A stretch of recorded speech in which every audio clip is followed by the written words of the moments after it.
And my co-moderator is Greg Watkins Cowell. You may recognize him as president of Spinach. This year's meeting was made possible in part by the generosity of our sponsors, especially our diamond sponsors, which we don't have the slide up, but it would be Delta Cabinets, Max, and Picture. So please visit them in the sponsor area, say hi to them, talk to them, find out what they can do to help you with your specimens and collections. They're actually really important. If you want to pay less for your next conference, make sure you treat our sponsors well, all of them. They do a really great job of supporting us. This session will be recorded for later viewing by registrants and eventually posted to the Spnhc and Tdwg YouTube channels for public viewing. And I've been hearing they put it up in like less than 24 hours, 48 hours. So pretty quick turnaround time. Please speak slowly and clearly. I have trouble with that, so don't follow my example. And you got 5 minutes, so it'll probably be somewhat quick. For the benefits of all audiences. We probably won't have a lot of time for questions in between talks, but we do have some time at the end. So if you have a question, you want to save it up, that would be perfect. And that goes true for the folks on Zoom. Do we have anyone on the Zoom channel, Greg? All right, they'll be pouring in the next minute or two, don't worry. All right, well, I finished, I got 2 minutes to spare. And you start, yeah. Yep. Oh, good points. So for those giving talks, we'll have the warning lights and it'll be, oops, you don't have to start the timer yet. I'm still, well, that doesn't matter. We'll have the warning lights come on at 4 minutes. So you'll have 1 minute to talk when it turns yellow, and then at red, you'll have to please leave the stage. And if you're given the next talk, you should probably be right at the steps so you can come up and use all of your time, because there's going to be little time for transitions and we don't have a break. So we want to keep on schedule as best as possible. So 4 minutes, 1 minute, try to be up there right before your talk ends. Let's see, we still have a minute or two. Anything else I forgot? Oh, right, introduce myself. My name is Paul Mayer. I think I'm past president of Spnhc, and this will be my last time as past president at the ABM. Please attend. We'll be talking about where we're having it next, and Greg will take over as president, and Jules will become past president. I'm at the Field Museum in Chicago, and I'm the fossil, I'm the fossil invertebrate collections manager there for about 16 years. My talk is on a spectacular Devonian trilobite specimen, Dalmanites prattni, P16704, that's our catalog number, from Illinois, and help shed light on how trilobites' eyes worked.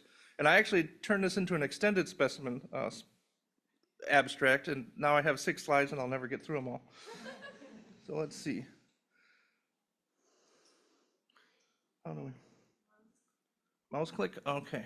So if you want to advance slides, speakers, it's the mouse click. And so this specimen was on loan for 47 years from the Field Museum, and we just got it back this summer, at the beginning of summer. And so these are some photographs. The key thing to note is that it's a little crushed on one side, and it's kind of distorted. And if you look from the top view, you can see this is kind of a nice round thing. Top of the eye is a nice round curve, and this is kind of a V-shaped curve. And so it's got some damage to it. You can also see places where it's been chipped. And that'll come into play a little bit later on. It was found in this area on right by the Missouri-Illinois border. This is called the Devil's Backbone. And it was mapped as Devonian rocks when this was first found in the 1930s, actually before 1930, it was first published on 1930 by Harry Pratton, who was part of the David Dale's Owen expedition. But this is something he did in his spare time, and then it was donated to the Field Museum. And then here's my one really nice animation. Oh yes, it's working. Special effects, no expense spared. So there's a bunch of faults running through here, and at the time it was just simply listed as Devonian, but now we're pretty sure it came from this end section from the Devonian Clear Creek Chert, which means it's the uppermost lower Devonian, Emsian. So we got a little bit better data on that now.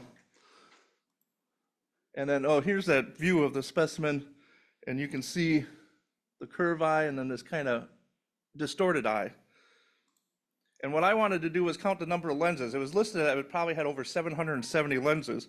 And if you look closely, you can see these nice straight rows, so it'd be easy to kind of fill in the gaps where this was. except for if you notice this row of lenses rolled up over on top of this one. And so that's part of the distortion. And here you can see a better view. I think this is a whole roll, but they're kind of buried underneath there, so it's a little bit odd structure. And I found a couple places where there's probably a missing row. It's sort of at an angle, so the row just kind of disappears. So it made counting difficult.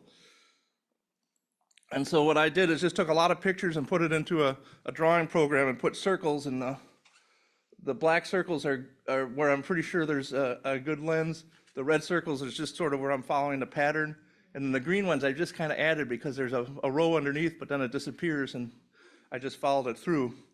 And so I got a couple different answers for how many eyes this animal had. And I just grafted them. And the left eye had 733, the right eye 712, but there's a bit of a chip here. And so if I just sort of fill it in and make it look even, I get about 743. So I would say that the trilobite had more like 740 lenses per eye, which is a record, the number of lenses for a Phacops type trilobite. But it's a little bit less than what was listed as about 770, which is in the literature. And so it's just some kind of neat little specimen. Again, it was found by Henry Pratton, who is an interesting geologist, and very little is known about him, including even his date of birth. So if anyone has any notes from Henry Pratton, apparently he took some on the David Dale Owens expedition. He was on his own and did a lot of work up in the Dakotas. And if anyone has any info, I'd be really curious to hear anything about Henry Pratton and the David Dale Owens expedition in the Wisconsin and Nebraska and Dakota territories at that time. I think it's from the 1857. And so this is one of our oldest collected specimens at the Field Museum. And it was originally, actually it was part of the Field Museum. I don't know where it was before the Field Museum, but someone else had it before us and it came here. So a neat specimen. And these are the original photographs and some illustrations. I actually have an illustrator working on drawing this, but I didn't get the pictures in on time. So we'll use the old ones, but it has this big caudal spine, old black and white photo, and you can see these huge eyes that just stuck up, and it wraps around. So it really had like a 360-degree view almost of the, so I could see behind it and in front of it, and then kind of how it would have looked unfolded. Neat little trilobite from the Devonian of Illinois. And I don't know if I'm past time. I'm just about on time. Okay. Good, thanks.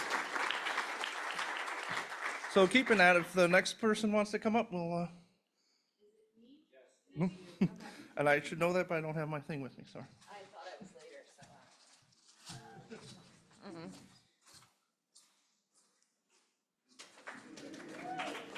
so. Not a trilobite. So hi everyone, I'm Jess Utrip from the Yale Peabody Museum. I also work in invertebrate paleontology, and I wanted to talk to you guys about one of our specimens because people started asking me about it. So this guy's been on the wall for all 18 years I've been there, and I admire him and enjoy him because if I were to lay down next to him, it's roughly the same size as I am. This is YPMIP 220638. But what it is the head is a cast of an actual specimen from the New York State Museum, and the rest of it is a reconstruction based on smaller, more complete specimens. So this is Styloneurus lackawanus, well, initially described as such, it has been reassigned. And it's a euryprid, a sea scorpion. They're meristomes related to things like horseshoe crabs, but extinct, unfortunately. And Charles Beecher, who was the first curator at the Yale Peabody Museum in invertebrate fossils, is the one who did this reconstruction in the 1890s. And the reason it was asked about was because he made lots of them. And he started working with Henry Ward of Ward Scientific, who many of you know and probably have specimens from. So the University of Michigan had reached out to me because they had just rediscovered theirs and it was not in the best shape. And they wanted to get some information about what materials maybe were in it so they could try to conserve it and then put it out on display. And then as I was looking into it, the Smithsonian has one. In their 1899 annual report, it's Gift of Charles Beecher, one of these guys. And there was actually a whole individual printed catalog that Ward did just for this. So if you have one, I would love to know, because I'd like to put together a list and then photographs of them. Because ours is painted lovely gold and red. The one that's at the University of Michigan Museum of Paleontology is not quite so gaudy. But the other really cool thing about it is that Beecher actually wrote an article about this shortly after he finished this. And I'm just going to read it because people underestimate invertebrates so much. In the animal kingdom, the attribute of bigness has come to be regarded as one of the prerogatives of vertebrates. On this account, invertebrates seldom receive credit for having a size of more than a fraction of a cubit, and are looked upon as objects to be held in the hand or viewed under a lens. Altogether, the animal as restored has a length of nearly 5 feet, 147 centimeters, and with the legs extended, it would measure about 8 feet, or 242 centimeters, across. So the legs you can see are kind of down now, but presumably it walked with them out more. It is not intended to claim any high degree of accuracy for this restoration, but merely to represent in some graphic form an animal approximating in size and character an individual of the species Styloneurus lacuanus. Its size alone was the chief incentive for attempting a reconstruction, and some sacrifice of exact detail may well be allowed in order to make any presentation of this magnificent arthropod. And that's what I love about invertebrate paleontologists. You know, people kind of underestimate us because they're like, oh, you work on snails, you work on clams, they're these little things. And Beecher was like, you know what? We have cool big stuff too. I love the little stuff, and he loved the little stuff, and actually did a ton of work on ontogenetic series of little tiny baby brachiopods and trilobites. But he wanted everyone else to appreciate them too. And he felt the need to just make this huge, grandiose thing, get it distributed out to museums around the world through Ward, and make everybody try to appreciate invertebrates a little bit more, which is why I brought him here for you today. So, thank you.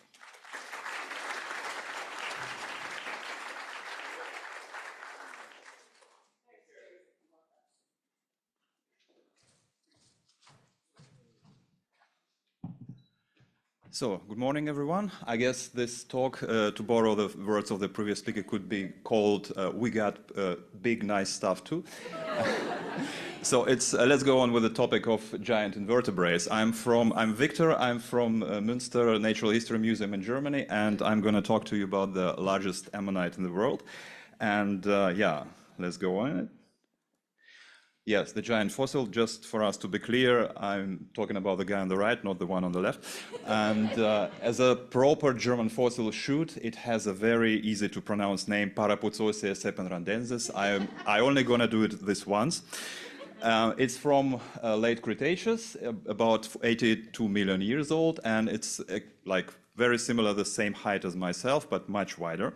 And it's about 40 centimeters thick, and it was found 1895 in the small town of Sepenrade, which is why Sepenradensis, and bought for 125 mark in gold, which is, if I calculated this correctly, in modern prices for gold is about 110,000 euros, so not that cheap. And here we can see the founding director of the museum, Hermann Landauer, who bought this fossil, who recognized its importance. And yeah, it had quite a history. So if you compare the two photos, for instance, here you see the umbilicus is still covered, and it was prepared to be uncovered just maybe 50, 60 years ago. So now you see it's free, and it used to be not free, which is important. I'm coming to that. Yeah, so it's been in our museum since 1895, and it has been transferred to the new museum building. Now we're getting another reconstruction of the museum, so there is going to be even a bigger building. But since 2006, it's free for everyone to see. This is the lectotype, and everyone can see it, and some people can even touch it, which fortunately not many people do. But it's really easy to access at the moment. And well, why I'm talking to you about that? It's not only about bragging that we are in this small town who never, ever, everyone heard about, have the largest one in the world. It's about the meaning of the fossil, because it's still actively used in the research. Just about 3 years ago, there was a paper on the ontogeny of this species, and this lectotype was also very actively used in this paper. But what interests me most is the sort of cultural or scientific impact, because there has been a lot of casts made from that. And you can see I try to make a map of the locations that I could find on the internet or in our records. The problem with our records, they only date back as far as like 20 years, which is nothing because it's more than 100 years old. And yeah, you see this one is the city of Münster, this red dot here, and some other museums in the region has it also, but also in southern Germany there is some of the museums there, then one in Bavaria, but not everything can be found on the internet. For instance, this dot in Berlin, I have seen it myself, but if you Google Berlin, Parapucosia Seppenradensis, you don't find any traces, you don't find any photos. So the reason I'm presenting it here, I would like to ask you, or maybe your friends, your relatives, whoever, if you have seen one cast, if you have seen a picture of that, please let me know. And a photo would be perfect. And if your institution would like to have one, you can also let them know. Thank you very much.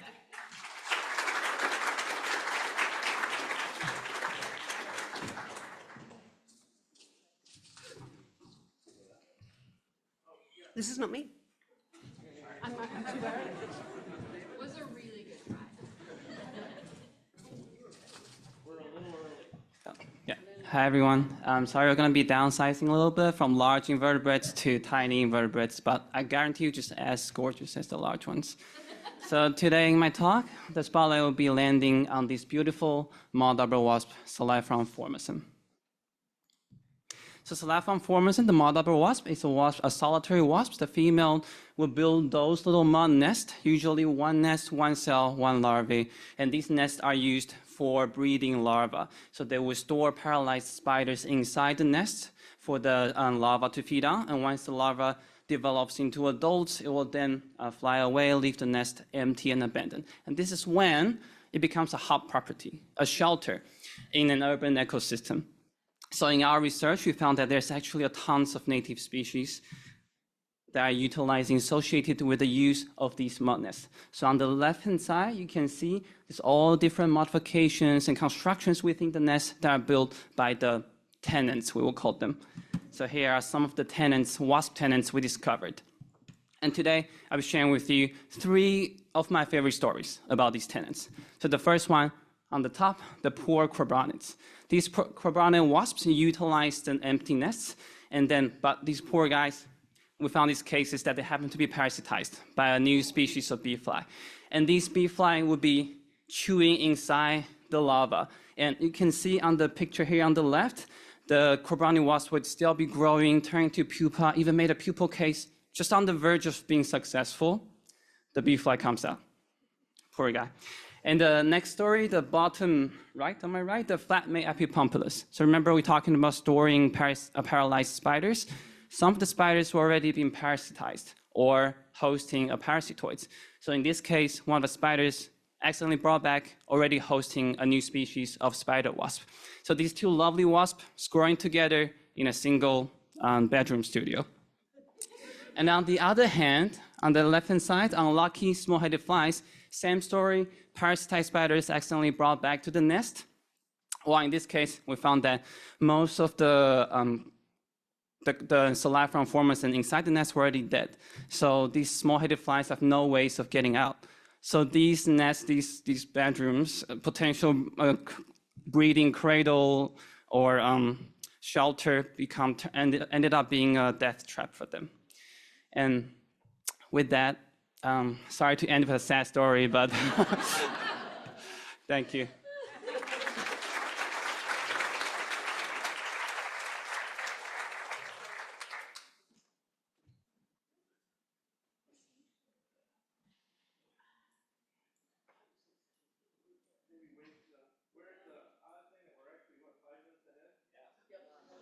So if anyone has any questions for the last couple of speakers, use the microphone.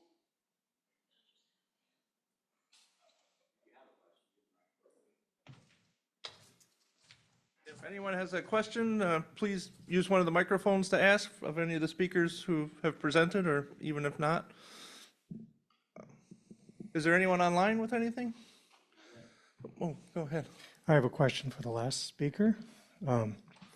Were you just out actively collecting the Salifron mud nests, or were these found in the collection?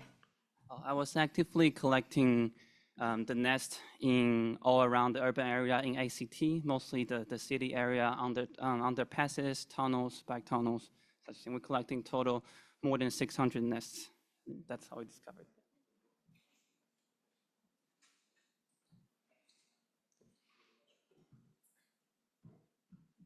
Hi, I had a question for you about the rows of eyes, actually. Oh, yes. I'm wondering if the one sort of partially formed row seemed to be like at a seam between two areas of eyes growing in together, or if that's maybe an artifact of how it got permineralized or something, or are there theories about why it ended up that way? My theory, or my idea, I won't even call it a theory, is that the whole specimen somehow got squashed and there was a little bit of pressure on it and it slid a little bit.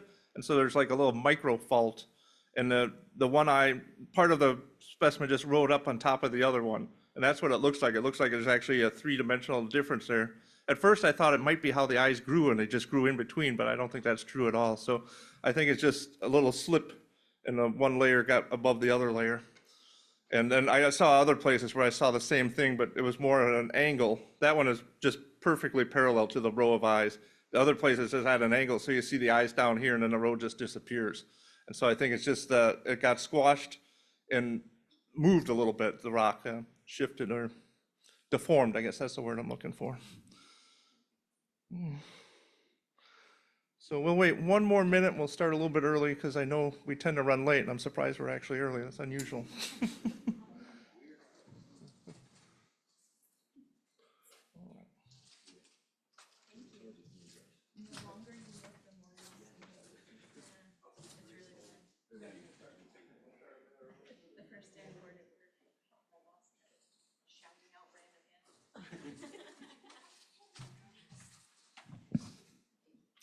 Good morning, everyone. My name is Stefan Kurt, and I'm from the Aquazoo Museum in Düsseldorf. And today I want to talk about nothing less than the greatest experience one can have as a curator, namely the discovery of a new species in one's own old collection. But let me start somewhere else. The institute I'm working for, the Aquazoo Museum, is both an aquarium, a zoo, and a natural history museum. Each year, we welcome about 500,000 guests in spite of having just 2,000 square meters of exhibition. We preserve a natural history collection that is about 1 million specimens large, and among them are about 150 type specimens, which are mostly malacological. The collection was founded by Theodor Löbbecke, who was a pharmacist and a collector of seashells in the 19th century. And being a pharmacist, he liked to put his shells in small boxes of medicine, as you can see here on the left. Since his days, the collection of malacology was never curated by a specialist malacologist. And so it comes as no surprise that we really lack experts, and thus the collection still contains hidden treasures. And so we reached out to the Club Conchulia, which is a club of mostly German-speaking enthusiasts interested in seashells. And it took only little time until we convinced them to help us and to work as volunteers in our collection. And maybe it was no surprise that in a collection that was not really looked at for over 150 years, it took little time until one of these volunteers, Roland Günther, who specializes in the genus Angaria, discovered a new species in our collection drawers. And there you can see it. It's not even particularly beautiful, I think. But nonetheless, this discovery was very, very special for us. Happens not every day in our case. And I think this example is good to show what great value can have volunteer workers, especially in small museums such as ours. We have only 4 people taking care of the whole collection of 1 million specimens. So we absolutely need these guys to do great things of research. For 150 years, this specimen and this species was overlooked, and yet it was in front of our eyes all the time. Thank you so much.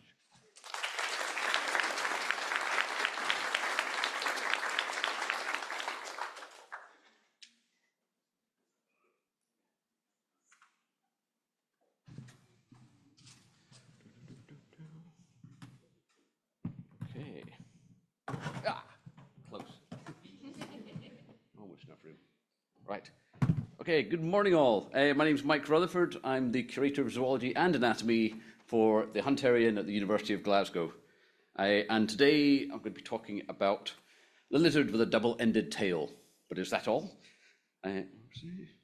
So here it is. This is specimen GLAHM 120240. And it's been on display in the Hunterian Anatomy Museum at the University of Glasgow for more than a century, just labelled as lizard with double-ended tail. So it's a medium-sized specimen, about 250 millimeters long. Going on the whole theme so far this morning, that's kind of quite big for a lizard, depending on the genus, depending on the family. So mid-range. Is this an interesting enough reason for it to be in this lightning session talk? Maybe not. There's lots of examples of lizards with double-ended tails, so two tips of the tail. This is not that uncommon a phenomenon. It's due to the autotomy behavior. So if a lizard is victim to a predation attempt, and sometimes they don't fully shed the tail, they might just partially sort of break the tail, and then at the break point, another tail may start to grow, resulting in the double tip. And this is something that's, if you look around the internet, there's quite a few examples of double-tailed lizards, and quite a few end up in museums because of the curiosity aspect, so displayed for that reason. Is having a lizard on display in an anatomy museum a good enough reason? Perhaps not. There's actually double-tailed lizards on display in our rivals, the other Hunterian. This is down at the London Royal College of Surgeons, and they have several specimens of lizards with two tips to their tails.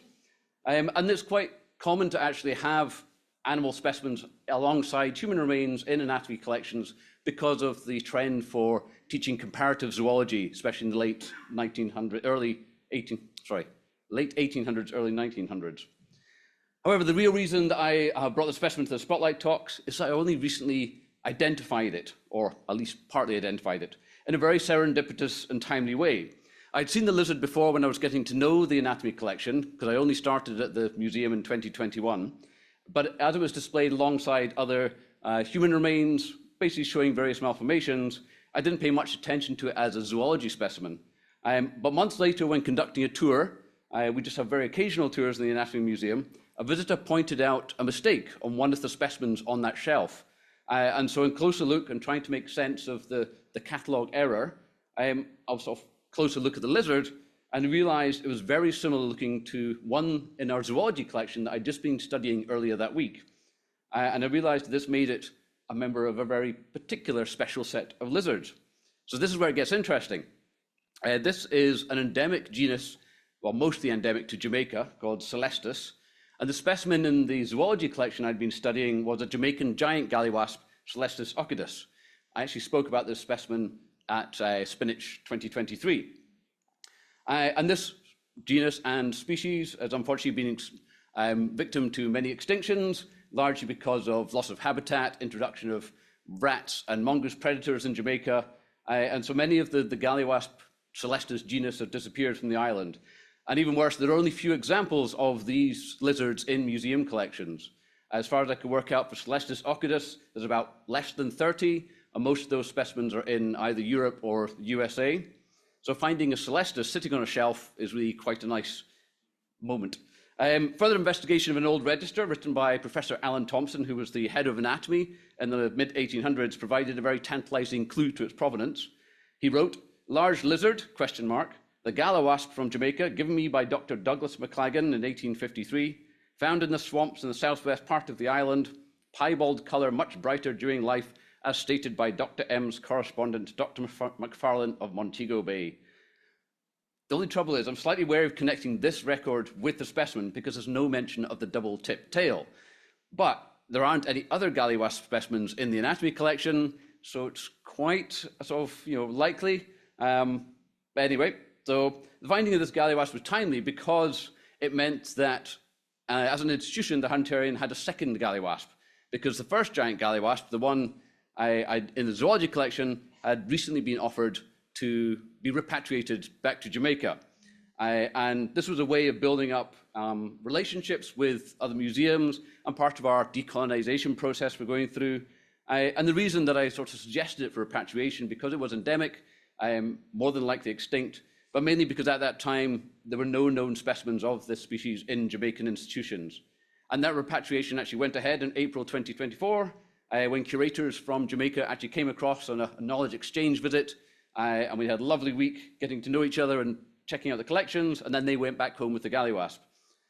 But because we have this other gallywasp in the collection, we can carry on telling the story of not just its extinction, but of the relationship building that's been going on. At the moment, I'm still processing the information to confirm exactly which species of gallywasp this is. I've taken tissue samples, and we also had tissue samples of the one that got repatriated, and some other specimens, and our genomics team at the University of Glasgow are in the process of analysing those. We've also done scale counts, but the trouble is there is still a little bit of debate about the exact numbers and speciation of the giant gallywasps in Celestis. There's about 3 species where there used to be only 1 recognized. So I've got a little bit more work to do. So maybe by time next year, I'll be able to confirm everything there. But just like our previous speaker, it's amazing what interesting and significant specimens you can find when you start really digging into your collections. Thank you very much.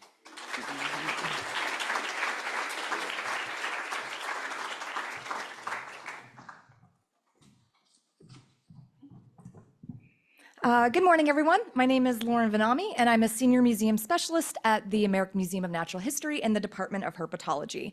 And while I primarily work on collections, if you know me, you know that my pet passion project is working on the history of the department. So I'm going to talk about one of my favorite historical expeditions and specimens, which are our Komodo dragons. And the reason they're amazing is because they are the reason that King Kong exists.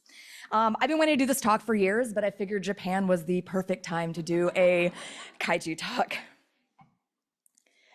Okay, so in 1927, an expedition was launched to the Isle of Komodo, which was then the Dutch East Indies, because there had been rumors coming out of here of a giant monster lizard that no one had ever seen before in the West. And so Douglas Burden and his wife, Catherine Burden, who's pictured, is who actually led this expedition to go out and find and collect these giant lizards, which is amazing. They found them, obviously. But what was really cool about this expedition, it was one of the first times they'd taken a moving picture camera into the field and took 48 rolls of film. So this is the OG nature documentary. They collected 14 dragons. They took 12 back to the AMNH specimens, and they donated 2 to the Bronx Zoo, which was then the New York Zoological Society.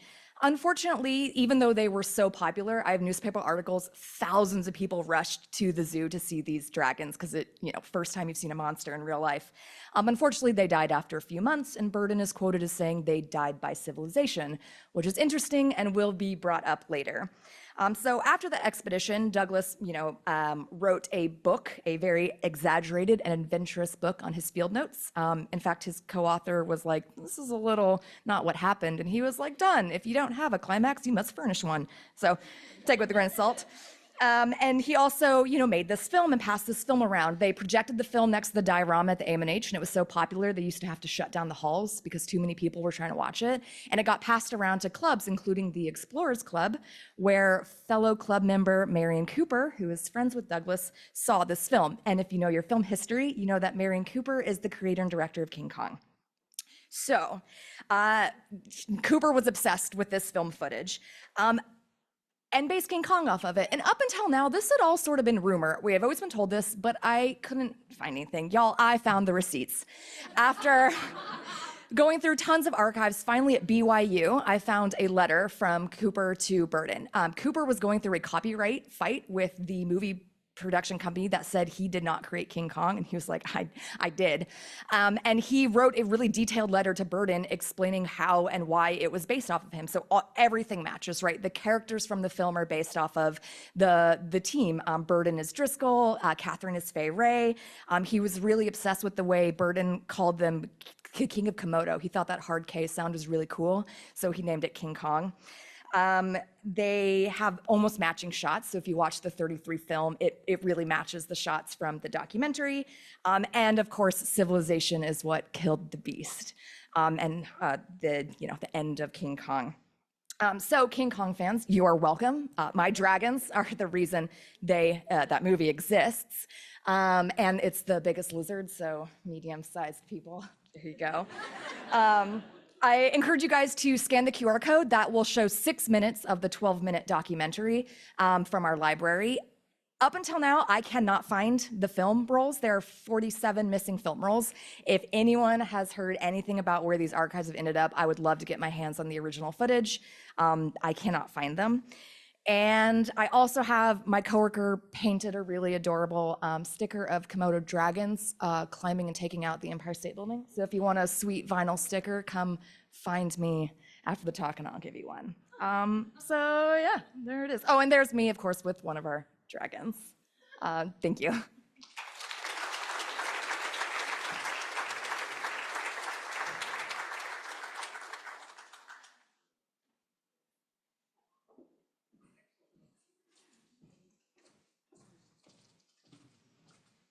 Hello, I'm the second Lauren in the lineup. I'm Lauren Scheinberg, collection manager of herpetology at the California Academy of Sciences, which I'll probably call either CAS or the Academy. And I've gone rogue, and I'm not doing a specimen spotlight. I'm focusing on a collector. This is Joseph Cheeseman Thompson. He is a former curator at CAS, also known as Victor Kuhn. And he was a curator in the early 1900s. The Thompson-Kuhn collection really formed the basis of our early Asian holdings at the museum. And he made a significant collection of reptiles and amphibians from Japan, Taiwan, Korea, China, Malaysia, and the Philippines. So Joseph Cheeseman Thompson was born in 1874, spent a lot of his childhood in Japan as the son of a missionary, then went to the US, went to medical school, and joined the US Navy as a naval surgeon. He was deployed all over the world and loved nature, and so he would collect specimens. He originally was interested in fish, but after a series of disagreements with the ichthyologist Alexander Agassiz, he was like, I'm gonna pivot and be a herpetologist. And this is a common theme, just pivoting and also disagreements. So in 1908, he was assigned a special duty to search out invasion routes, possible invasion routes through Japan, the Philippines, and Korea. And he did this posing as a South African herpetologist, and he did it under the alias Victor Kuhn. So he collected a ton of specimens in that time, which were all deposited at CAS. So we have about 12,000 specimens from his deployments. And of those, about 1,000 are from Okinawa and 3,000 are from the Ryukyu Islands. So it's kind of relevant to this. But he was notoriously difficult to work with. So he published a lot of papers, but no author ever published with him a second time. So,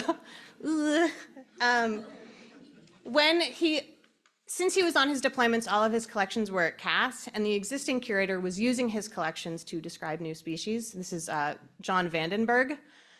But when he returned, he asked to see Vandenberg's manuscripts and then proceeded to plagiarize the entire thing. And they published within a month or two of each other, describing the same species, using almost the same specimens and using some of the same names. So this was a huge scandal. It was highlighted in a paper by Barber in 1917 called A Most Regrettable Tangle of Names. But it resulted in Thompson being kind of pushed out of the academy, where he had somehow gained a curatorship.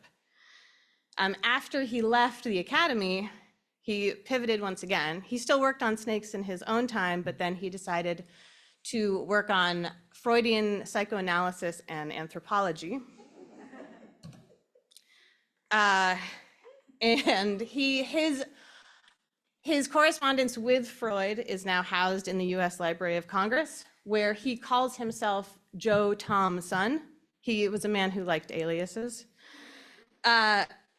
Additionally, he befriended L. Ron Hubbard, a teenage L. Ron Hubbard on a ship journey.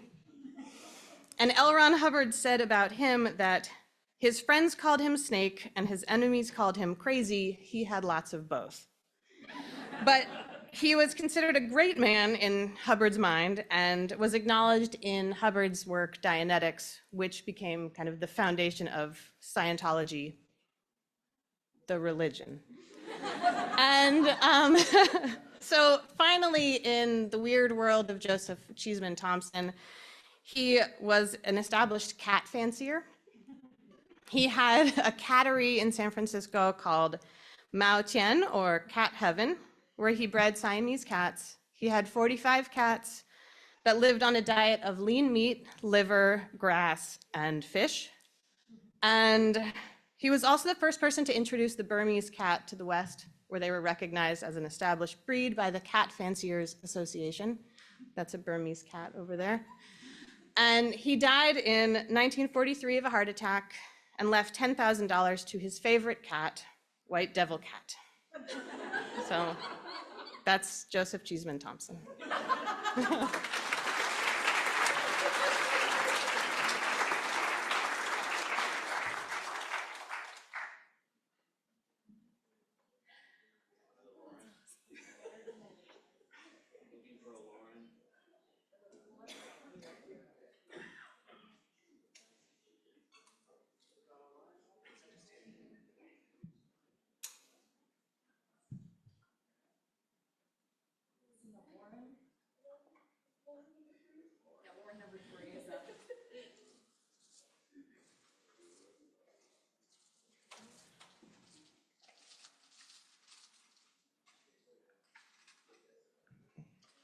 All right, so it looks like, oh, yep. Yes.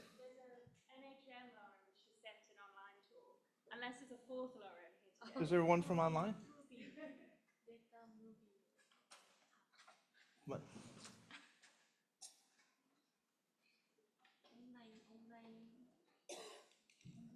Okay. Good. What? We'll be online?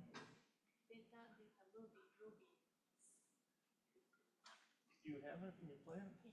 Okay. You can, well, yeah, okay. You can start now. Yep. All right, so this is the final talk in the Lauren portion of the talk, so. And it's online. The next two are online, is that correct? Hi everyone, I'm Lauren. I'm a conservator at the Natural History Museum in London, and I'm going to talk about a pair of specimens figured on the right for this lightning talk. This is a mounted mating display of blue birds of paradise with the male on the left and the female on the right. They were mounted in 1899 by Shields of Belfast for the then Walter Rothschild Zoological Museum, now NHM Train. I chose to speak about them because, in addition to the specimens, the original historic mount is also significant, and the recent conservation work is part of a longer, more storied object history. I worked on these specimens for the Birds Brilliant and Bizarre temporary exhibition, which is now on at the NHM London, but these specimens are normally on permanent display at Tring. Taxidermy bluebirds of paradise are moderately rare in collections, especially mounted displaying males like this one, and especially mating pair displays like here. They are one of the species hunted nearly to the brink of extinction for the Victorian fashion market and are still targeted today for their vibrant plumage. The mount was made bespoke for the specimens also by Shields of Belfast and is well documented. It was made in a similar manner to taxidermy specimens, with an inner support wrapped in straw or wood wool and covered with an outer skin of plaster, and it had begun to deteriorate. Additionally, the male specimen had originally been mounted right side up, which is to say upside down. The males display upside down like in this photo, but at the time this wasn't well known and resulted in the male being erroneously originally mounted upright. Well, sometime around 1950, Tring was anticipating a very important royal visit, and it was decided that the male should be repositioned to a more accurate display arrangement. In order to do this, the male's branch was broken off at the mount and repositioned with, anecdotally, a hasty fill. The specimens themselves are in good condition, but the intervening years, the modified branch join and fill had failed, the mount had become unstable, and the specimen was at risk. The fill had deteriorated to become unsightly and powdery. I removed the failed fill, stabilized the male's branch and join, and added a new stable fill. I then shaped and painted the new fill to blend with the rest of the mount. Photo 1 is detail of the previous failed fill, and photo 4 is the new finished fill, and 2 and 3 are sort of steps in between. As part of this process, more of the original branch mount was also revealed. The work also revealed insight into how the mount and fill were constructed. I also stabilized other areas of the mount to ensure overall stability. This was a very successful treatment. The history of the mount, specimens, and the biography of the object was retained, as well as the male's position and original mount. The new fill is more aesthetically congruent with the overall mount, but remains identifiable as an addition, as was the previous join, and is well documented. The new fill also more accurately replicates other branch attachments, taking the focus away from the previously visibly deteriorating mount and putting it back on the specimens, which is appropriate here. Most importantly, in conclusion, the overall mount and the male specimen in particular are significantly more stable and able to return to permanent display after the exhibition. Thank you very much.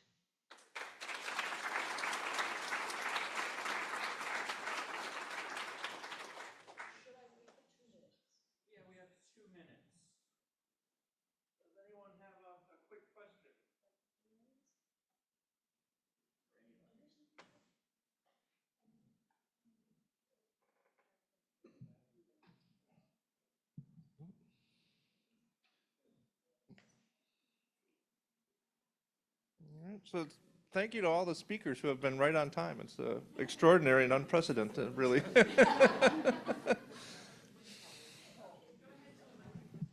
Oh, Is there a particular reason why the bluebirds of paradise and specifically are rare in collections?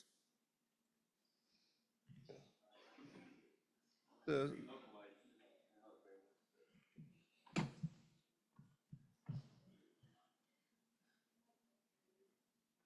no? So, any questions other than for the bluebirds of paradise?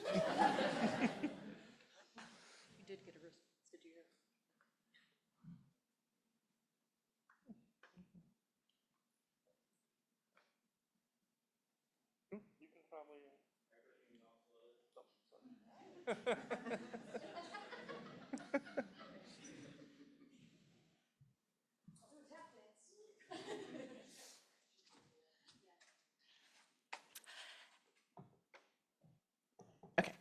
Hi, my name is Piper Stepule. I work with the Yale Peabody Museum Vertebrate Zoology Collection. I've been there for about 4 years now. I do mostly work with bird skins, but I prepping, cataloging, loaning, all that stuff. But I work with birds, mammals, herps, fish, all of it. And this title will make sense in a moment, I promise. So first, important background information to understand before I begin and show you the specimen. There are so Yale is in Connecticut in the United States, and in that area there are cowbirds and cuckoos who parasitize nests. And if you don't know what that means, they just, instead of raising the eggs in their own nest, they dump them off in somebody else's hands and hope that they get raised. And they have the tendency to, the babies will be a lot louder, a lot bigger, a lot more needy, and so they tend to get a lot more resources than the actual babies that are supposed to be there. There is a very inconsistent showing of birds' ability to optimize their calorie usage. So there are some birds that are just so pumped up with nesting hormones that they don't realize, and they're like, I don't remember that one, but I guess it's mine. And they raise it anyways, and that's usually the case. But there are some very rare cases where birds will be able to recognize that it's not theirs and shove it out of the nest, or other other strategies. And before I begin, Dr. Lewis Bennett Bishop was a very prominent egg and nest collector back in the late 1800s, early 1900s. He lived in Guilford, Connecticut, but he also traveled to places like North Dakota and Florida to collect eggs and nest. In our personal collection, if you look up his name in our database, you get over 2,700 records. 2,500 of those plus are eggs, and about over 300 of those are nests. So he was busy. So this particular nest is the nest of a Setophaga pedicea, otherwise known as a yellow warbler. You can tell by the little yellow feather. This is the coolest specimen to me in our collection. It was showed to me in one of my first tours, and now I show it on all of my tours. It is a nest from North Dakota from 1902. And so obviously the aerial view, first of all, thank you, Andy Todd, for helping me make these gorgeous photos. So the overview looks very normal. This view on the left is weird looking. It looks like it's extra tall. There's something weird going on here. So this bird was able to recognize that its nest was parasitized by a cowbird, and instead of raising it and using all those calories, it had decided that it would be less energy to just build a new nest on top of the old clutch of eggs. So it weaved the whole eggs, did not do anything to them, just built a whole nest on top and tried again. So you can see the egg. Is this a laser pointer? That is the cowbird egg, and these are the yellow warbler eggs. So I don't understand why the bird was able to tell that it wasn't theirs. I don't know what makes him more special than the others, but he recognized it, and he or she built a nest on top of it, tried again, thought it would be less work. And so there's been a lot of interesting questions that come along with this nest, such as, do we catalog these eggs separately? I know that I'm not even sure if this is the egg. So this is the nest number and this is the egg number, but I don't even know if that's the eggs that were actually laid and then were supposed to be fertilized, or the ones that were thrown out. So this is a beautiful example of birds' ability and also versatility and knowledge. So it's very obvious that there's not a consistent level of ability to understand issues in bird species. So that's all I got. Thank you.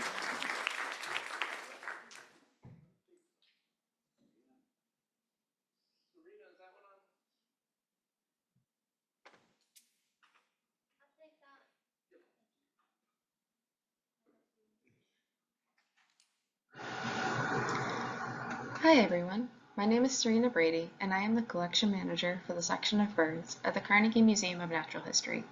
Today I will briefly discuss the section's current digitization efforts. The section of birds contains the largest vertebrate type collection within the Carnegie Museum of Natural History and one of the largest in the United States, with over 500 holotypes and syntype specimens. In addition, we house over 200 specimens representing around 42 species within our extinct case. Notably, at least 5 of these species are exceptionally rare, with fewer than 20 specimens found in museums worldwide. Some of these include the New Zealand bittern and the Lyall's wren. Recently, I rehoused the specimens into new cases from Delta Designs, providing a more secure and climate-controlled environment.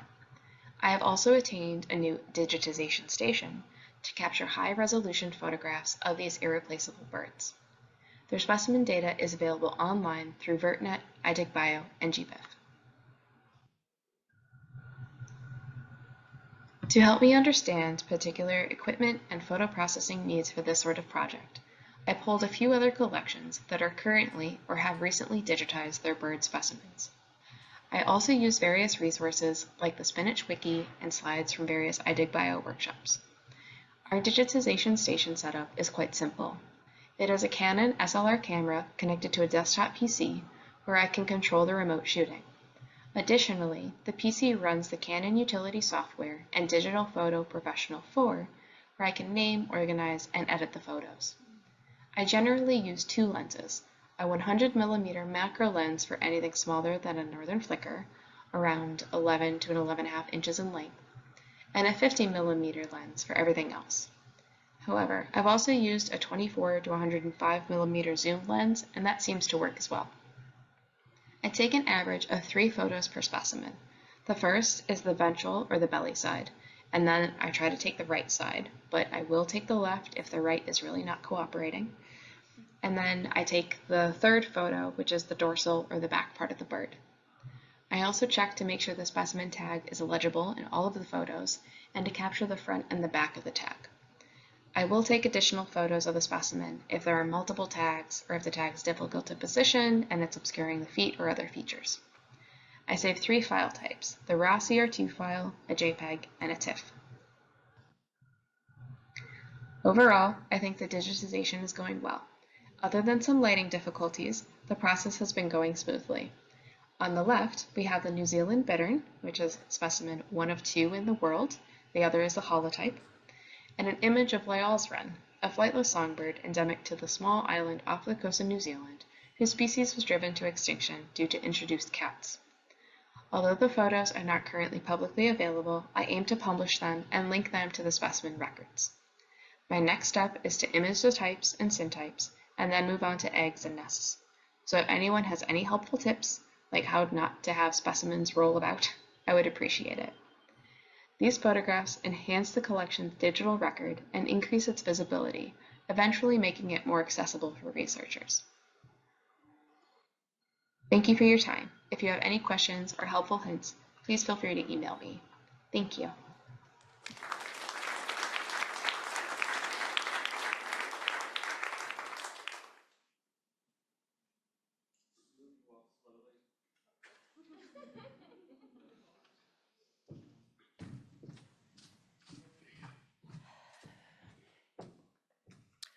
Can I go?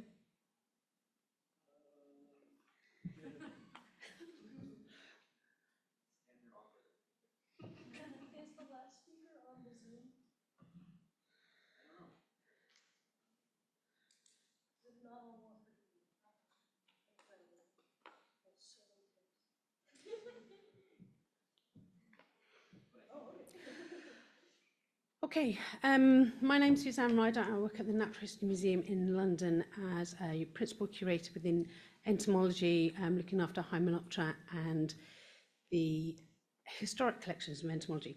So it's not obvious choice as to why I chose a rhino, but in 2022, the Natural History Museum in London opened a temporary art installation featuring a digitally reproduced northern white rhino. Alexandra Daisy Ginsberg was the artist of The Lost Rhino, and it presented a life-size projection of the rhinoceros slowly transforming from a series of pixelated forms into a high-resolution reproduction of an adult white rhino before disappearing completely in this sterile white box. So this thought-provoking artwork questions our fascination with creating and recreating life forms rather than conserving existing species.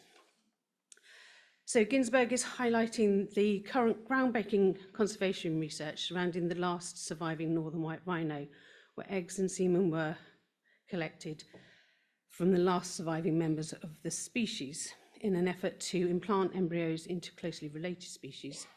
So this cutting-edge research has huge implications and ambitions to reconstruct this and other extinct species.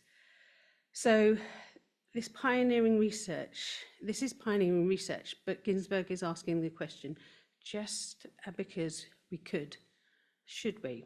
So perhaps like the colonial hunters of the 19th century, should we stop and think? So I started reading a bit about this specimen, and it was fascinating and brutal and shocking reading about it.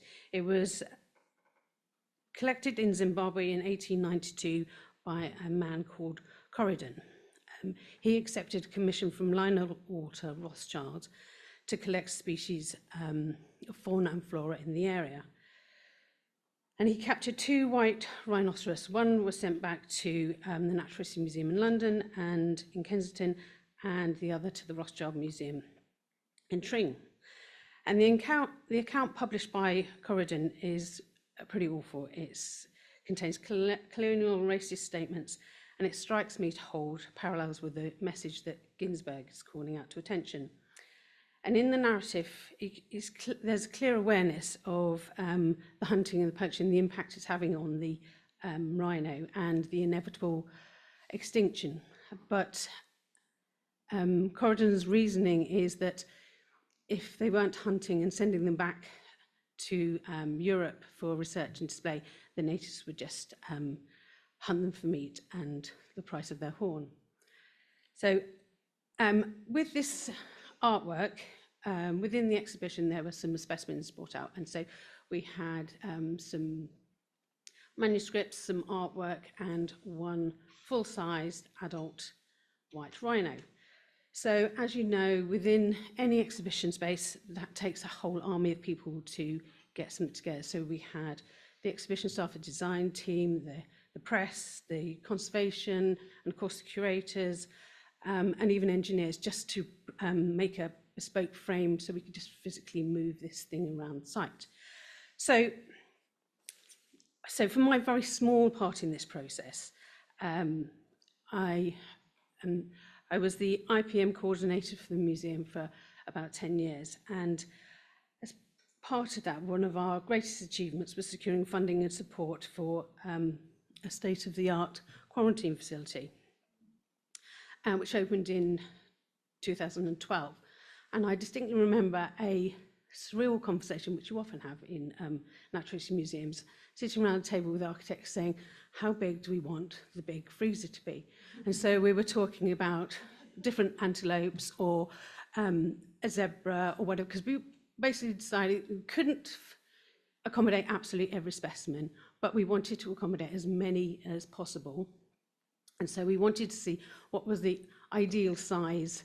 And we landed upon a full-size adult rhino taxiderm specimen. So when this exhibition happened, this was sort of a small satisfaction to me. Because like, 10 years later, we had a adult rhino go through the quarantine facility into the freezer and treated before it went into exhibition.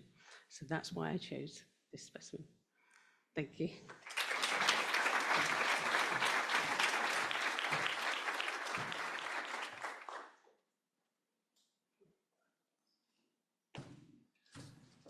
All right. Hello, everybody. Oh, stay in front of the mic. I did the same. Let's see. Yeah? Hi, everybody. Where do I have the pointer? It's black. I can use the mouse. Thank you. What's that one? I have it right here. Sorry, that was a rough start. I am Mikkel Bartholdi, and I am part of the conservation unit at the Natural History Museum Denmark, based in Copenhagen. I brought a specimen story that I find very special. It's a taxidermy Sumatran rhinoceros. It's the one you see pictured right there. In 1959, Basel Zoo in Switzerland, Bogor Zoo in Indonesia, and Copenhagen Zoo in Denmark, they joined together in an effort to start a captivity breeding program for Sumatran rhinoceroses. The first expedition from this results in a return of 3 female rhinos, 1 for each of these zoological gardens. This rhino, Subur, moves into her new home in Copenhagen on a cold December night. There we go. She thrives, however, even though it's a cold climate. She has a heated den and a heated pond. She's healthy for most of her stay in Copenhagen, and it's only the relatively dry Danish climate that results in her receiving extra skincare during summer months, where she's basted and have extra cream on her back to stop hair from splitting and skin from splitting. The other two rhinos in Basel and Bogor Zoo, they fare worse, unfortunately. After only 2 years after their captivity, they are both dead, and Subur is now the only live Sumatran rhinoceros in captivity. Later, the conservation effort falls apart due to civil and political unrest in the area, and Subur is never united with a mate. After 12 years in captivity, I think you know where we're heading. Subur, that's in 72. Subur, which I've been told translates to fertile in Malay. She died from complications caused by an infection in her ovaries. And she's handed over to the Zoological Museum for their scientific collections. Here, the hide is prepared for exhibit in a diorama to showcase Sumatran rainforest habitats to visitors of the Danish Museum. And the horns and skeleton is now a part of our scientific collections. The diorama was finished and unveiled in '86. When that happened in '86, there was an estimated to be less than 900 Sumatran rhinoceroses left in the wild. And 35 years later, in 2022, when the museum was closed and Subur's exhibit was closed, the number was down to an estimated 80 individuals in the wild. I've been told it's even less now, even just 2 years after. With the museum closed and the building to be emptied, the specimen was chosen to be on display in a new natural history museum in Copenhagen. And as you can see, she's had to move once more. She's now undergoing treatment to be a part of our new exhibitions. And as you can see, it's a very dark habitat. It was supposed to mimic a dense Sumatran forest. And as such, the hide or the taxidermy mount has not been prepared to be exhibited with a lot of light. And she's now been chosen to be on a glass case with light from everywhere, and you can see it from all angles. So the specimen is gray and yellow. Only the ventral side is actually the right color. And we have a huge effort to recolor the specimen to make it appear as a live specimen would be for our visitors. I cannot wait, however, for her to be yet again a part of showing or learning our visitors about Sumatran rhinoceros species and the importance of nature conservation. And hopefully she will be on display in the biodiversity gallery of our new museum to open in 2026. Thank you.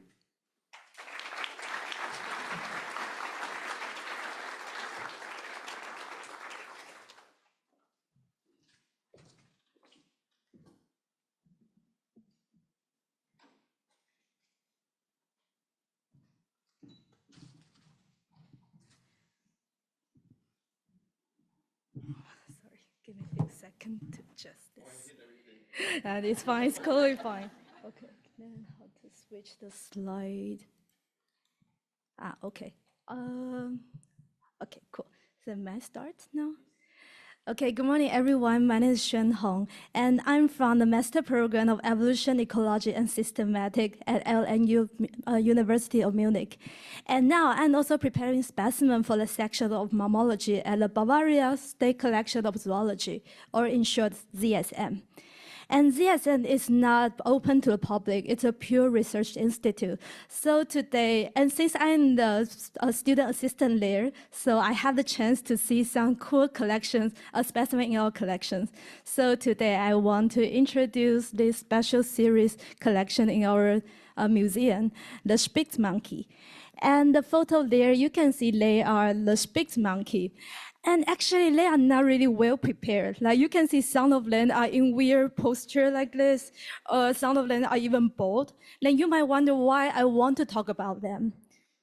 Okay, so first, you might already notice the red labels attached to them, and this indicates that they are the type specimen of the monkey, or more specifically, the South American monkey. Then the next question you might have is then why those South American monkeys would ended up in the museum in Bavaria? So the story began 200 years ago. A German zoologist, Johann Baptist Ritter von Spitz, he was selected to participate in an official Austrian expedition to Brazil. And this became one of the most important scientific expeditions in the 19th century. Spitz, he was the first ever European scientist to explore the Brazilian fauna, and he described many new species and even brought back more than 1,000 specimens back to Munich. And those specimens, including the monkey we just showed, and so that's why we call them the Spitz monkey. And the Spitz specimen, most of the Spitz specimens are stored in the ZSN nowadays, and they have also become one of the most valuable collections in our museum. Another reason why I want to talk about Spitz monkey is that 200 years later, a group of artists that associated with ZSN carefully portrayed the Spitz monkey specimen. And this illustration not only shows the scientific accuracy of the specimen in their current condition, but also some aesthetic elements like the native plant or the natural habitat is also added to the illustration. And I personally really like this idea of the combining of art and specimen together, and I think this added an aesthetic aspect to the Spitz monkey series. And something better is that all those pretty illustrations are open to everyone, so you can just go to our ZSM website and download them. And last of all, by looking at the specimen itself, we can also observe something that's quite interesting. And here I want to present the specimen number 9. And this is a pair of specimens of Paraguayan holler. And you can see that a female adult was carrying a baby like on her arm. Then do you notice something weird here? Yeah, the monkey, they don't do that actually. Yeah, the monkey, they will put the baby on their back instead. And I found it's quite interesting because this shows that how the taxidermists in 19th century understood the behavior of monkey. And obviously they don't really understand that at all. Yeah, so this is the story about the Spitz monkey. Yeah, and this is super cute. I really like this one. And thank you for your attention. And if you have some question about Spitz monkey, and feel free to contact me. Or if you want to see it in person, feel free to contact my boss. Like she is the head of mammalogy section. And thank you again.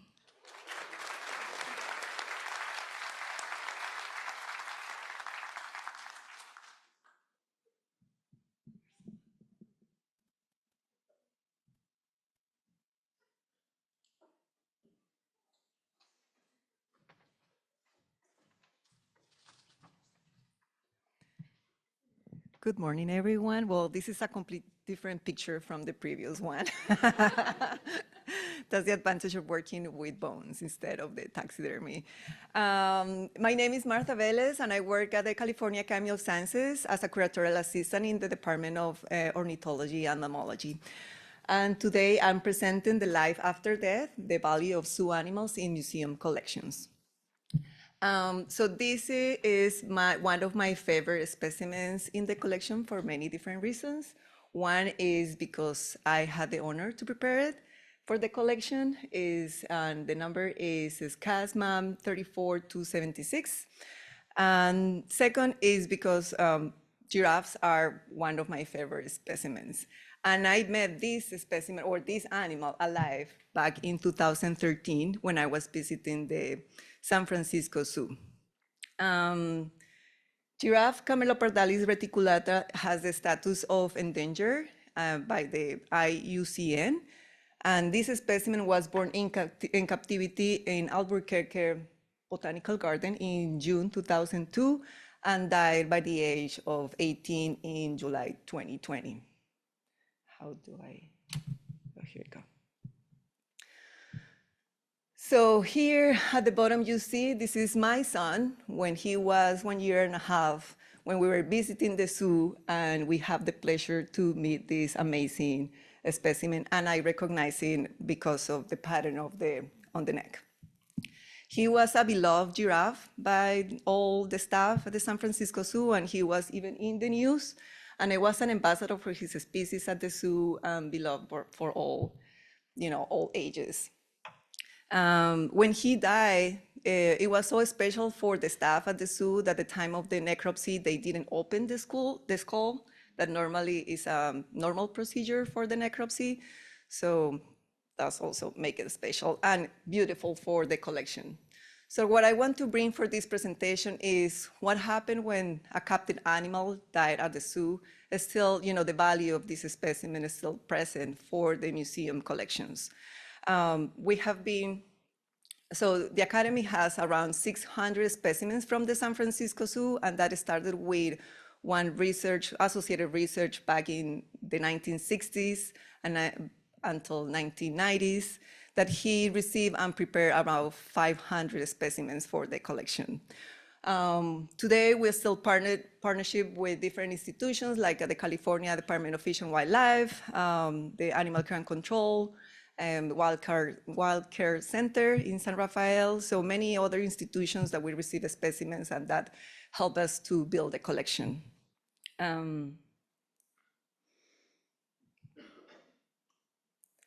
Oh, that's it. Thank you.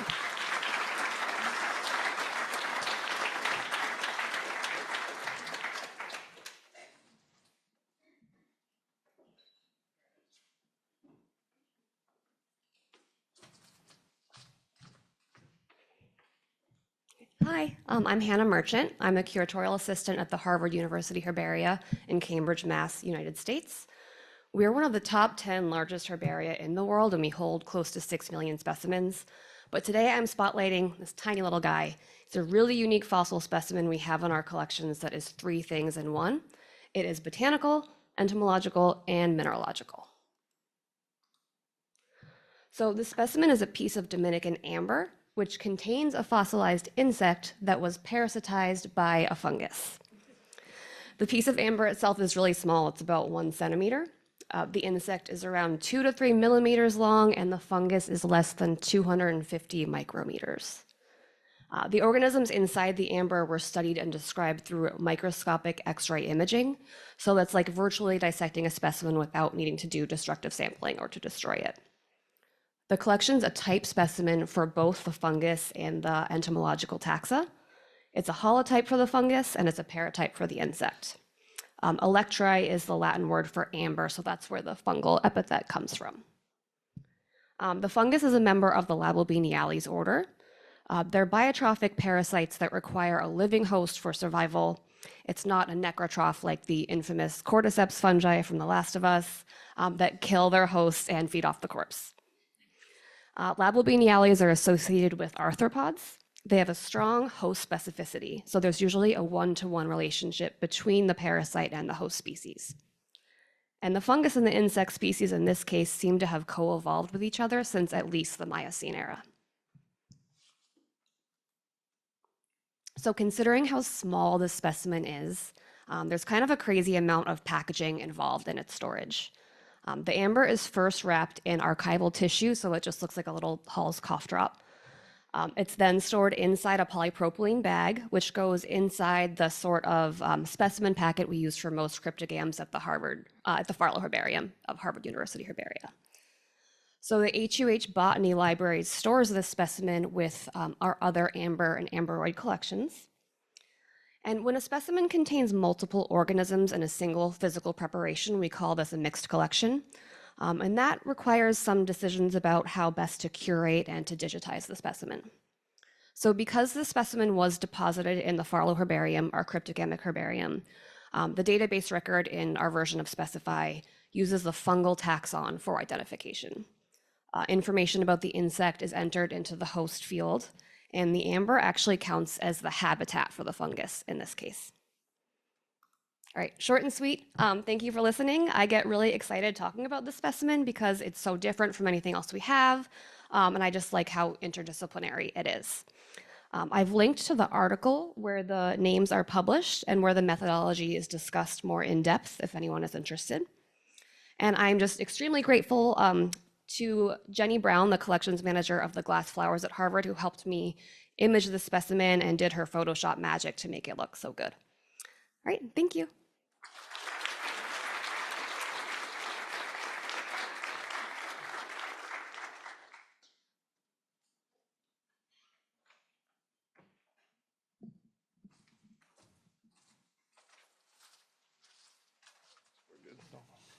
All right, so that was our last talk in the session. I'd like to thank all the speakers, here we go, who did a wonderful job and really kept everything on time too, so I'm kind of amazed by that. So thank you very much. I think all the stories were excellent.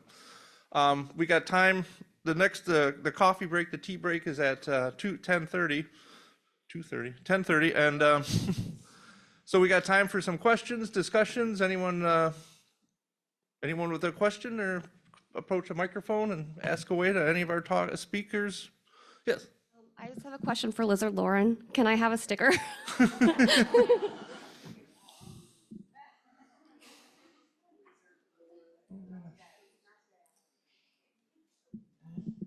I have a very basic question for, I forgot your name, I'm sorry, Martha.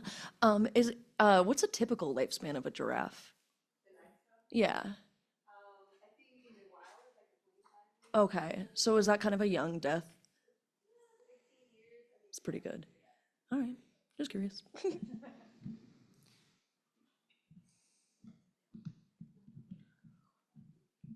I also have a question for you, Martha. Did you degrease the skulls and what did you use? Wait, can you answer to the microphone because people online can't hear otherwise?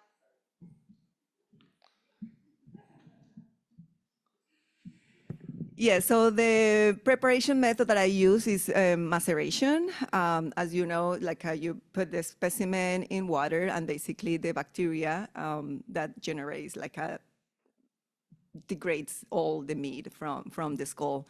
And after that, it passes through different process of sodium perborate to kind of degrease it. And it took about 3 months between the maceration and the sodium perborate and then, yes, cleaning and everything, yeah. Another question about the skull. I noticed that the other skull in the collection there, it was very smooth and clean. That one looked very deformed. Was that from captive breeding? I believe so. The one in the middle was the male. The one to the right was a female. The one that is less kind of bumpy, and the small one was a juvenile. So I'm not sure if someone can correct me, but I guess when they age and also they form the calcification on the bone. Especially males, I guess. Yes, but the female is also from the zoo, and I prepared it, and I noticed that difference. Yes. Oh, so many Well, you're questions. still there. I'm really interested in this topic of specimens that normally considered not valuable for research because they're from the zoo or don't have labels. So maybe you could give a couple of details what usages for the specimens that come to your collection from the zoo has experienced by research community or maybe by the public in knowledge transfer or something like that. Well, not so far, but I believe at some point, like the same as the Sumatran rhino, like it came from a zoo and died, and is going to be, important for the species at some point. Who knows what happened in many years, go extinct. The giraffe, as I said, they are in danger. The population has decreased in 50% in the last 30 years. So, that's the value of the animals in the zoo that comes to the collections. Hello. Sorry, could I just add in sort of to Victor's question? We've got skulls in our collection as well. A recent student came in and looked at some of the bear skulls in particular. And one potential use certainly could be, what subspecies of giraffe that was. So a comparison of older giraffe skulls and other collections, which we weren't sure which subspecies they might be, and doing measurements of the skull, that could be a very useful potential area of investigation. So all sorts of options. But a question from Ariel, what happened to the rest of the body? Well, it was too big. So when they offered the specimen, we just asked for the head, the skull. Yes, because we don't have the capacity to process the entire body. Yeah.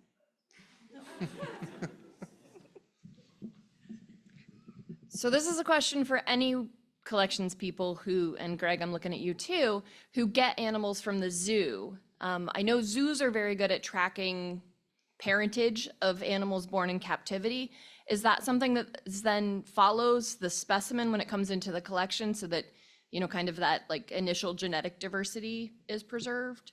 Thanks for the setup. You're welcome. We just got a grant from National Science Foundation called ZooMu, which bridges the gap between zoo databases and museum databases, and is 5 years of funding to get people together to talk about what good is the giraffe head, that kind of thing, all in one room, trying to get KEMU to talk to Species 360 and vice versa. But the great thing about the zoo animals is you know who mommy and daddy were, you know what it ate last Thursday, you know the last time it had babies, you know when it had hiccups, you have data on everything about the animal that you don't get otherwise. So yes, it was in captivity. Yes, the body shape might be affected by that, especially fish and herps, but you know far more about its life history than you do from a roadkill, other than the last day of its life, okay? However, in my experience, I prep a lot of zoo animals. We get stuff from some aquarium in Texas. We get Sedgwick County Zoo stuff. We get Beardsley Zoo in Connecticut. There's a bunch of stuff. Nobody gives us data the same way.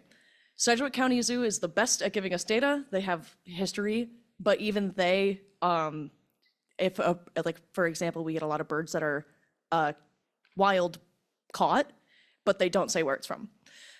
So having the zoo database would be able to bridge all those gaps. Plus, they don't give us like the full like history. They would have it. They do have it. I know they have it. And then sometimes the zoos will just give us an animal, tell us what it is, and that's it. So I am really excited for the ZooMu.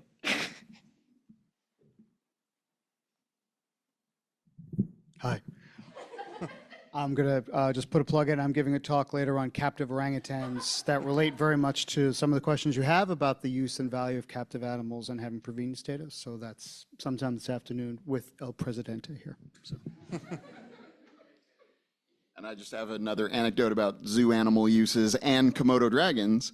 I worked at UT Austin for a while, and we had recovered a Komodo dragon from the Dallas-Fort Worth Zoo, which we were able to process the whole organism, take the skull from, and actually have an SEM and computer microtomography, whatever, analysis of the skull and image the vomeronasal organs, image the salivary glands to check for inflation or presence of whether there's a venom gland associated with that or not. So a lot of morphological morphometrics that could be done with something like that. That in the case of a Komodo dragon, it's not easy to go collect those in the wild, so or legal. But so that was one use that bridges the gap with a lot of those. So anything you can do with that, but especially I think the morphological analysis can be done, but maybe more with orangutans. So.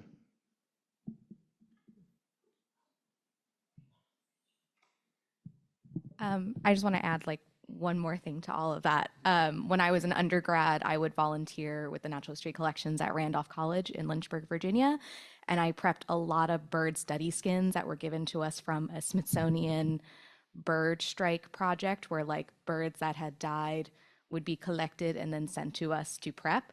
We often were just given bags of birds and then we made them into study skins. No information from their research really transferred to us. So we didn't know like their location of death, like what they were collecting them for, anything like that. If anyone knows anything about that project in particular and wants to enlighten me, that would be great. But yeah, I probably skinned and prepped a lot of birds from the Smithsonian without really knowing anything about why those birds were collected for that study. And they are in the Randolph Museum Natural History Collection.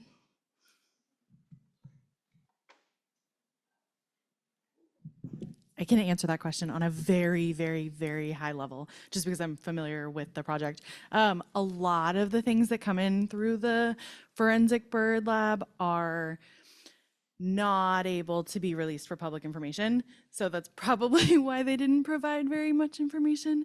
Like I said, I'm aware of who the curator is and like very, very high level, but I'm sure that that's probably at least a little bit of it. And some of it could be too, like, what information did they think you wanted?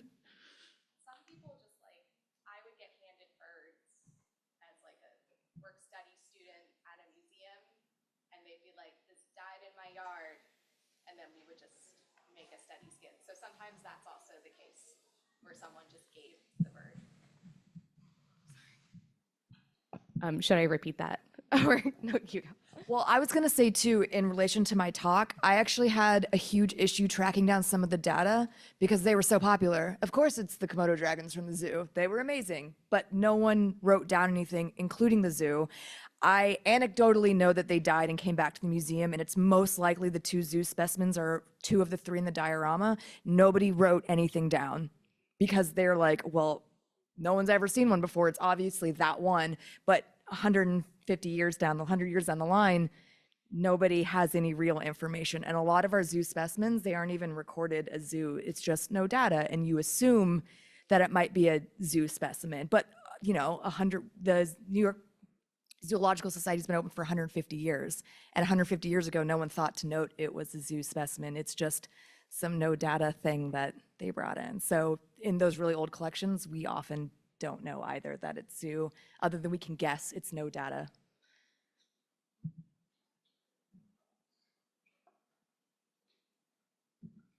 Hi everyone, I would like to share a little bit of my experience. I was a student assistant at the National Taiwan University, so that's from Taiwan.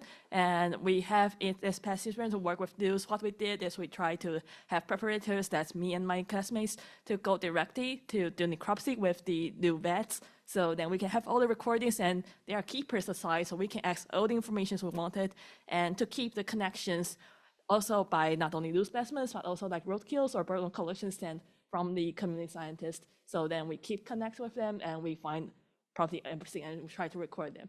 And I think this is a way to do things that to bridge the gap and to tell people that what we need actually when we are asking, when we are doing the collections. Thank you. Oh, hi. I have 2 comments. I can help answer the skull morphology question. The adult males do have that bumpy surface. The skin is very strongly attached to it. It's very difficult to remove.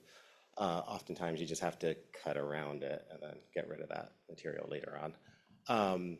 The other thing is with the zoo data, oftentimes zoos are very sensitive with what they share. They're usually very happy to share level A data, you know, where it was collected, how old it was, that sort of thing. Health history data, sometimes they share, sometimes they don't share. So perhaps this database will help kind of bridge that gap. We usually get the AZA number or another number from the zoo. So hopefully we'll be able to cross-reference with those numbers at some later date. Just a side note on bird strikes. The last couple of years, we've been doing a project at Yale University where our collections manager in ornithology has had a cooler outside the door with Ziploc bags, and Piper helps with them. But one of the things that they've asked us to do is to iNaturalize it and put that iNaturalist observation number on the slip of paper with the date and our name and our email address in the Ziploc bag in the cooler. And that kind of gives us some locality data and an easy way to track things. So if you're doing a bird strike program, I really recommend it. Made everything super easy.